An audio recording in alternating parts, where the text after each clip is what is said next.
Hey friends, today we're talking about dividing fractions. The cool thing about dividing fractions is it's very similar to multiplying, but there's one little step that's a little bit different. So please make sure that you have the title, Dividing Fractions, written down in your notebook, and make sure you take as many notes as possible because they will help you with your formatives. And again, remember, practice makes you better at things, so keep trying. All right, so to divide by a fraction, you simply multiply by its reciprocal. Okay, so for example, if we're dividing 3 by 1/4, it's the same thing as multiplying 3 by the 1/4 flipped upside down. So 1/4 flipped upside down is like 4/1, or just 4.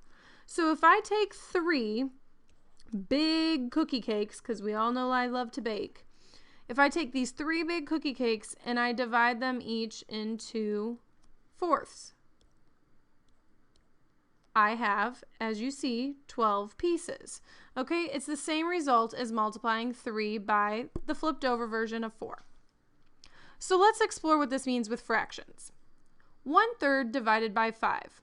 Okay, well first let's change this 5 into a 5/1 so that way we know that we're working with fractions. And we keep the 1/3. We change this to a multiplication sign, and then we flip it.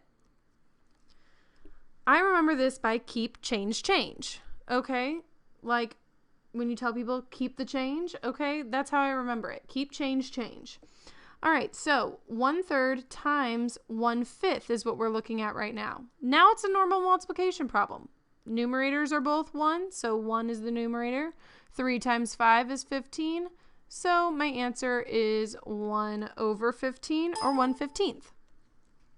All right, let's try it again. Keep the 6/10, change the division to multiplication, change the 3/4 to 4/3. Now, just like with multiplication, same rules apply. First, let's simplify. 6/10 can be simplified to 3/5 because both share a 2 in common. Then when we look at this, 4/3, nope, can't be simplified. But take a look. We've got a 3 in the numerator and the denominator. Those can be simplified, so all I'm left with are 4/5. Say I accidentally forgot that step. It's okay because I can just simplify further later. Not a big deal, but it does make my life a little bit easier when I don't have to worry about that.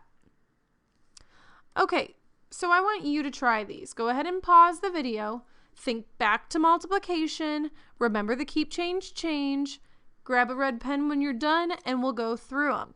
Make sure to check your work completely because it's always great to notice your mistakes first before I point them out maybe to you.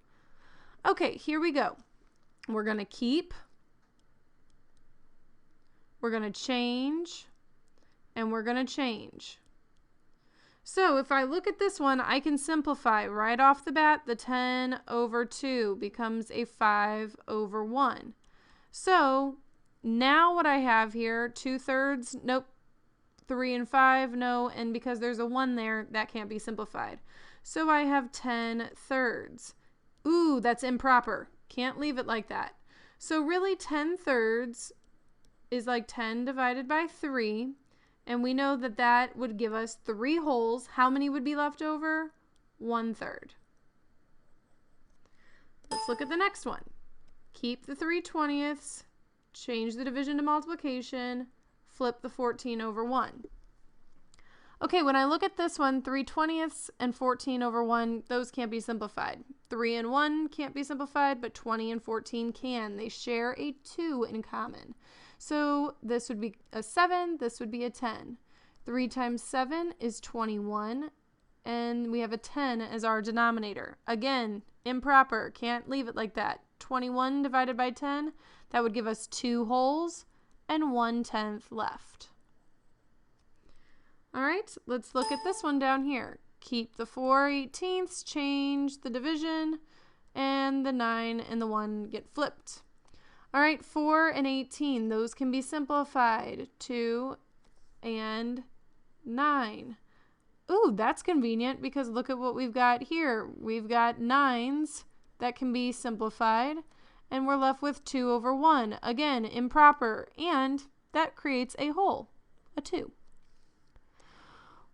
What do we do if we have these mixed numbers again? Same thing like what we did with multiplication. Turn them into a fraction.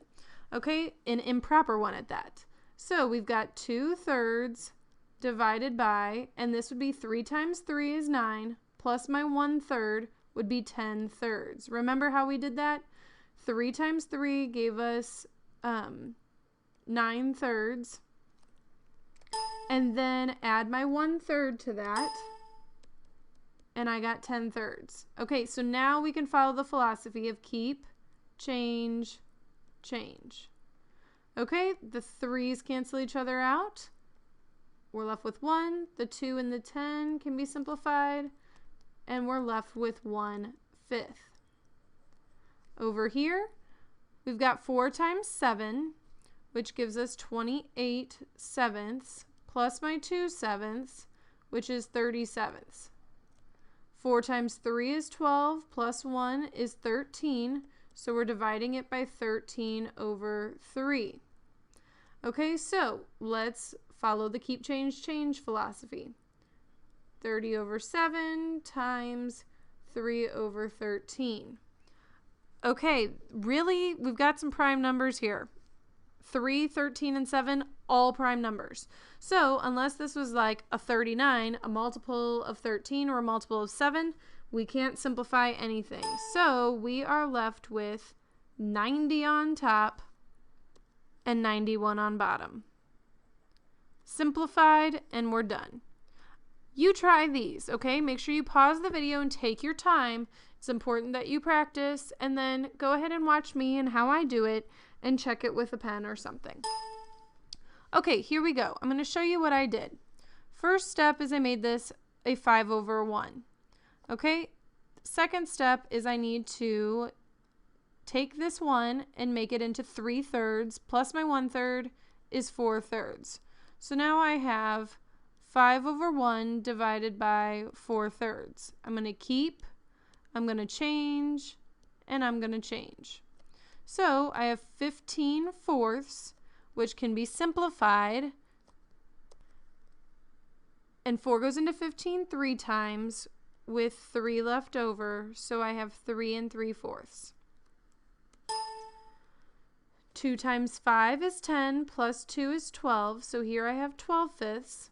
4 times 3 is 12, plus my 2 is 14, so I have 14/3.